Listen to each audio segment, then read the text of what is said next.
Hey Petty's Garage fans, today we're going to do a simple install video on our billet aluminum coil cover plaques.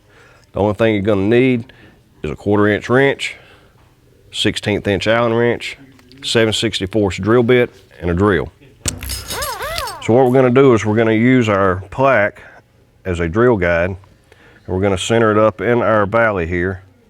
You'll see what I'm talking about once you're close enough to it. We're going to use our drill, and we're going to drill right through the holes. You can see it don't take a lot to go through the plastic. Then we're going to take it off. You can see our 2 holes. Once we have that, we're going to place it back on, put our bolts in.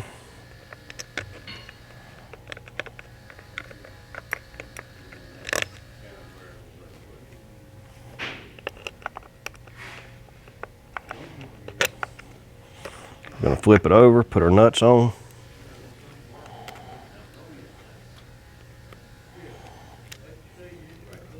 Fingers ain't working today. Once we get those started, we're going to use our 1/4 inch wrench and our 1/16 Allen wrench.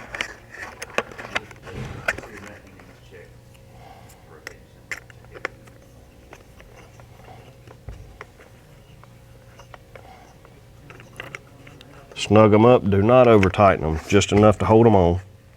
It has lock nuts, so they shouldn't come off.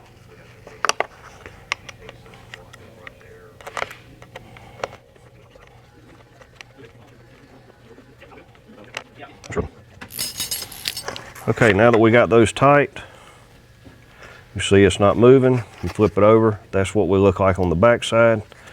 Reminder, do not over tighten these, because they will stay on. They got lock nuts, everything will stay, and all you do now is snap it back on.